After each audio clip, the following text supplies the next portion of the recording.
Little game on tonight. Yeah. Well, you know, something going on. Might be a good night for a 7:30. casserole. Casserole. That's what we're talking today. Angie Horkan from the Wisconsin Beef Council is back with us today. You've got a couple of recipes. I know, casserole, hot dish, whatever you Whatever want to you call it. them, right. They're not super fancy, but I thought we'd talk about them because it's fall and they're comfort food. And most of the time they're easy. Most of the time they're easy, right? And you can make them ahead. Right. Right, you can make them up to a day ahead. Which cover is them another with foil. great thing. Right, exactly. So, and these both use ground beef, so they're quite economical. About 5 ingredients in each, so super easy. We are talking kind easy. of embarrassingly easy. Now this is called, we'll start with this one. This one's called lazy beef lasagna, which I don't think is fair because anyone who makes lasagna, it's not lazy. It's No, not. it's very time consuming. But so this one is pretty quick? This is pretty quick. Okay. It's kind of lazy. So we use the frozen or the refrigerated raviolis.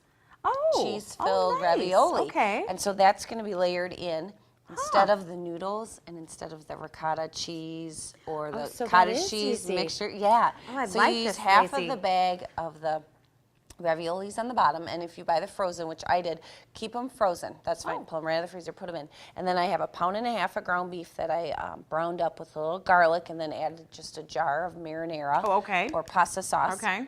And of course, you could add mushrooms or black olives or whatever you like too, Right. like you usually use in your lasagna. And then some Italian cheese, about 2 cups of the shredded Italian cheese. Do 2 layers of each. And that's it? That's it.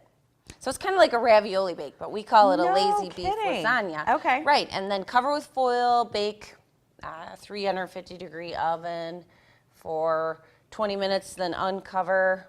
To get the top a little bit brown? To get the top a little bit brown, get your cheese Yum. melted, right.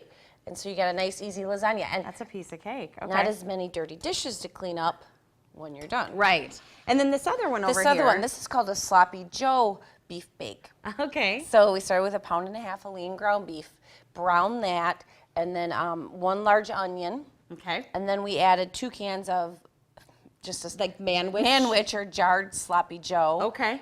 And stirred that up, got it warm. 3 cups of pasta. Do you cook it beforehand? Do not cook it beforehand. not, okay. Put it in, and then some water, about 1.5 cups of water. Then the pasta's gonna cook in the oven. Cover it with foil, 400-degree oven, 35 minutes. Pull off your foil top with some great shredded cheddar cheese, and let it cook another couple minutes. Get it nice and hot and bubbly, and then you've got a Sloppy Joe beef bake. So Yum. super easy, super economical.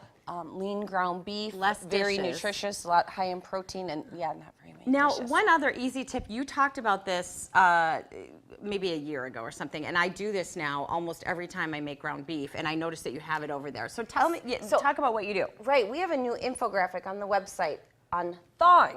Oh. So you get home at 5:30, and you have ground beef, but it's frozen in a chunk in the freezer. What I did was I bought a 3-pound pack of just ground chuck. I divided it up into 3-quart bags, and I flattened it. And then I put them in the freezer that way. So this will thaw a lot quicker. Because and so, it's not a big, thick chunk. Okay. We did some research, and the best way to thaw this quickly is the microwave. So just crack your bag about 1 inch, 1 minute on high. It's going to be really soft. So massage it. Okay. Break it up. Flip it over. Do another 30 seconds or a minute, and it'll be thawed and ready for your skillet, Doing your this. casserole, your meatloaf, your whatever, your And tacos. you've also in the past, sometimes you take a big bulk amount of beef and you'll do it all at once and then put it in the bag. Right. So it's already cooked. Right. Brown it up, put it in the bag in your pound servings, and then it's ready to go. Pull it right out of the freezer. All right, so very quickly, if folks would like these recipes, where do they go? Beeftips.com. Okay. Click on As Seen on TV right there on the homepage, or we are on Facebook, Wisconsin Beef Council. We're on Pinterest, Wisconsin Beef Council. We're all over the We're all over. All right.